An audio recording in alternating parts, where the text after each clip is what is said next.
నమస్తే, నేను మధు. గత కొద్ది రోజులుగా చూసుకుంటే మోహన్ బాబు యూనివర్సిటీ వార్తల్లో నిలుస్తుంది. మొన్నేమో ఈ ఫీజుల విషయమై వార్తలకెక్కింది. మళ్ళీ ఇప్పుడు విద్యార్థి నాయకులను కిడ్నాప్ చేశారనే ఒక ఇష్యూ మీద వార్తలకు వచ్చింది. అయితే ఈ ఇష్యూ అంతా కూడా కోర్టు దగ్గరికి వెళ్ళడం జరిగింది. కోర్టులో కూడా మోహన్ బాబుకు చుక్కెదిరినట్టు తెలుస్తోంది.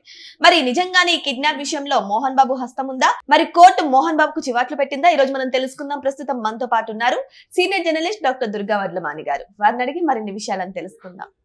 నమస్కారం అండి. మేడం, గత కొద్ది రోజులుగా చూసుకుంటే మోహన్ బాబు యూనివర్సిటీ గురించి రకరకాల వార్తలు అయితే వస్తున్నాయి. ఇప్పుడు విద్యార్థి నాయకులను వాళ్ళు కిడ్నాప్ చేశారని కొన్ని ఆరోపణలు అయితే వస్తున్నాయి. మరి ఆ కిడ్నాప్ లో నిజంగానే మోహన్ బాబు హస్తం ఉందంటారా?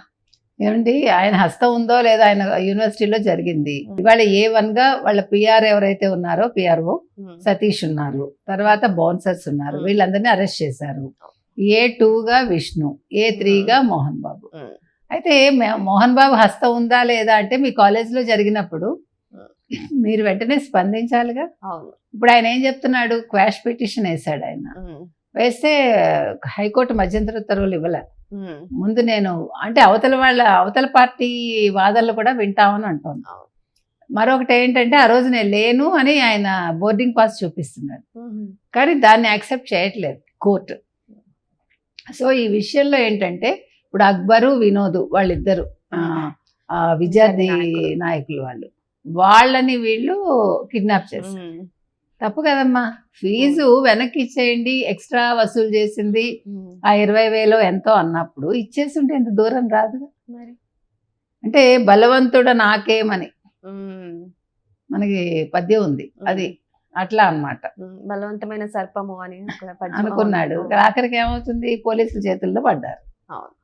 అహంకారం పనికి రాదు. మనం ఎంత గొప్ప వాళ్ళమైనా నటుడిగా ఆయనకి మనం 100 మార్క్స్ వేస్తాం. మనం ఎంత గొప్ప వాళ్ళమైనా ఇప్పుడు ఇంత మంచి నటుడు, అంత మంచి వాచకం, తర్వాత నందమూరి తారక రామారావు గారు ఆశీస్సులు ఉన్న వ్యక్తి ఇంత సంపాదించాక ఇట్లా ఉండటం తప్పు కదా. అది కూడా ఒక మంచి స్కూల్ పెట్టి, ఒక యూనివర్సిటీ పెట్టి, విద్యారణ్య స్కూల్ ఏదో ఫస్ట్ పెట్టాడు కదా ఆయన, విద్యానికేతన్ ఏదో, తర్వాత యూనివర్సిటీ చేశారు. ఇప్పుడు ఏమైంది అవన్నీ చేశాక? ఇవాళ మీరు విద్యార్థుల్ని దోపిడీ చేస్తున్నారు. అది ఎంత తప్పది. అసలు విద్య అనేది ఒకప్పుడు అమ్మకమే లేదు. సరే, అమ్మకాలు ఇప్పుడు వచ్చాయి, తప్పదు, మీరు నడపాలి కాబట్టి ఫీజులు తీసుకోవాలి, దానికి ఒక లిమిట్ ఉంటుందిగా.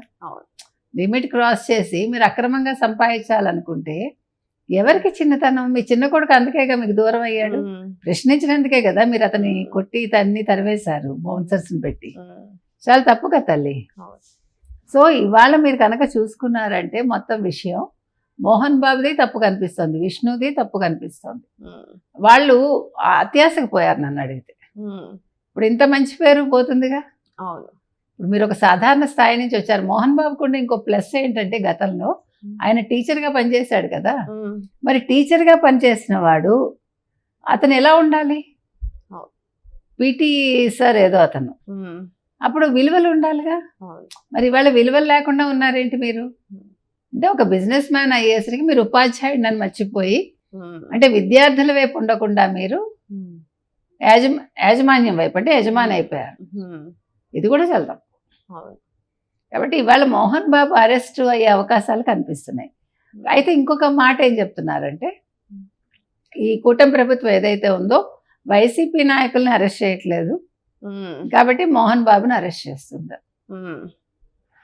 ఇక్కడ అరెస్ట్ చేయడం చేయకపోవడం కాదు, వాళ్ళు అరెస్ట్ చేయాలనుకుంటే ఒక నిమిషం పని. మనం ఎన్నిసార్లు చెప్పినా అదే చెప్తున్నాం. అరెస్ట్ అయిపోతే ఏం ప్రయోజనం? మళ్ళీ బెయిల్ మీద వచ్చేస్తారు. ఒక కేసు అనేది స్ట్రాంగ్ గా పడాలి కదా, దానికి మొత్తం ఎవిడెన్స్లు దొరికాక అప్పుడు అరెస్ట్ చేశారనుకోండి, అప్పుడు వాళ్ళు వెంటనే బెయిల్ మీద రాలేరు కదా. ఆ రకంగా ఆలోచిస్తారు. అంతేగాని ఇవాళ జగన్మోహన్ రెడ్డిని అరెస్ట్ చేయలేదు, వైవి సుబ్బారెడ్డిని అరెస్ట్ చేయలేదు. అరెస్ట్ తోటి మీకు సమస్యకి పరిష్కారం వస్తుందంటే ఇమీడియట్గా అందరినీ చేస్తారు, కానీ అది కాదు. నిజాలు బయటికి రావాలి. అలాగే మోహన్ బాబు విషయంలో కూడా ఇవాళ అరెస్ట్ చేస్తారు అని అంటున్నారు, చేయరని అంటున్నారు, కానీ ఎక్కువ శాతం అతను అరెస్ట్ అయ్యే అవకాశాలు కనిపిస్తున్నాయి. కానీ ఇక్కడ కోర్టు పిటిషన్ కొట్టివేయాలంటే సాక్ష్యాలు కూడా బలంగా ఉండాలి కదా మేడం. మరి ఎటువంటి సాక్ష్యాలను ఆధారంగా తీసుకొని కోర్టు పిటిషన్ కొట్టేశారంటారు? మోహన్ బాబు గారేమో నాకు సంబంధం లేదు, ఇలా కిడ్నాప్ అయింది, అవన్నీ ఏం లేవు, కక్షపూరితంగానే నా మీద ఆరోపణలు చేస్తున్నారని చెప్పేసి అంటున్నారు. మరి ఇప్పుడు వాళ్ళిద్దరు ఏమయ్యారు, అక్బరును వినోద్ అన్న వాళ్ళు ఇస్తారు కదా కంప్లైంట్, వాళ్ళ పేరెంట్స్ వాళ్ళ పేరెంట్స్ వచ్చి, మరి ఇప్పుడు ఏ ఆధారంగా ఇస్తారేంటి? ఇప్పుడు ఊరికే just like that Mohan Babu మీద కేసు పెట్టారు కదా, మోహన్ బాబు లాంటి వ్యక్తి మీద కేసు పెట్టారంటే కొద్దో గొప్ప ఆధారాలు ఉంటేనే పెడతారు. ఇప్పుడు ఎవరో ఇప్పుడు మీరు నేను చెప్తే మోహన్ బాబుని ఏమైనా అరెస్ట్ చేస్తారా లేకపోతే కేసు పెడతారా? అది కాదు కదా, ఇక్కడ ఇష్యూ ఉంది, ఆ ఇష్యూ బేస్ చేసుకుని చేశారు. కాబట్టి ఇవాళ మోహన్ బాబు అనే వ్యక్తి తప్పు చేశాడు, అది మనం 100% మనకు కనిపిస్తుంది. ఇప్పుడు విష్ణు కూడా అంతే కదా, ఇప్పుడు తమ్ముడిని రానిచ్చుంటే ఆ రోజు లెక్కలన్నీ వాళ్ళు సరి చేసుకుని ఉంటే, ఆ లెక్కల కోసమే కదా మనోజ్ పోరాడారు. ఇప్పుడు ఇవాళ లక్ష్మి అన్న అమ్మాయి కూడా బయటకు వెళ్ళిపోయింది, వాళ్ళ కూతురు. ఆవిడ ఉండుంటే ఆవిడకి ప్రాబ్లం అయ్యేది. అంటే చూసారా విలువలు ఎట్లా తగ్గిపోతున్నాయో, అంటే ఫ్యామిలీ, ఒక కుటుంబ బంధాలు అన్నీ కూడా డబ్బు చాటున మరుగున పడిపోతున్నాయి. అవును, డబ్బు ఉంటే బంధాలు కూడా పోతాయంటారు. ఇదే మరి లేకపోతే ఏంటండి, చిన్న కొడుకుని దూరం పెట్టడం ఏంటి, పెద్ద కొడుకుని దగ్గర చేసుకోవటం ఏంటి? ఆ పెద్ద కొడుకు కూడా మళ్ళా వైఎస్ జగన్మోహన్ రెడ్డి వాళ్ళే కదా, వాళ్ళకి సంబంధించిన ఫ్యామిలీకి సంబంధించిన అమ్మాయి, ఆమెకు బోళ్ళు ఆస్తులు ఉన్నాయంటారు. నేను అంటున్నది అది. అంటే మీరు ఒకసారి వైసీపీతో ఎవడు అనుబంధం పెట్టుకున్నా, లేదు వైసీపీ వాళ్ళతో అనుబంధాలు పెట్టుకున్నా, వాళ్ళ బుద్ధి ఇలా మారిపోతుందా? మీరు గమనించండి, ఇది ఆలోచించాల్సిన అంశం. మోహన్ బాబు గారు ఆయన పిఆర్ఓ సతీష్ గారు ఇద్దరు మాట్లాడుకున్న కాల్ డేటాని అయితే కోర్టు ముఖ్యంగా చూపిస్తుంది మేడం. మరి ఈ కాల్ డేటా సరిపోతుందా మేడం మోహన్ బాబు గారిని అరెస్ట్ చేయడానికి? ఎందుకు సరిపోదండి? ఇప్పుడు వాళ్ళ దగ్గర ఎవిడెన్స్ ఉన్నప్పుడు వాళ్ళు దాన్ని కూడా ఫారెన్సిక్ ఇచ్చి టెస్ట్ చేస్తారు కదా, అంటే అది ఫేకా నిజమా అనేది. సో నిజమని తేలితే అరెస్ట్ చేయడానికి తప్పే ఉంది. ఇప్పుడు మోహన్ బాబు ఏం దిగి రాలేదు కదా, కేజ్రీవాల్ ముఖ్యమంత్రినే చేశారు, ముఖ్యమంత్రి కూతురు కవితను చేయలా. సో ఎంతటి వాళ్ళైనా చట్టం ముందు చిన్నవాళ్లే.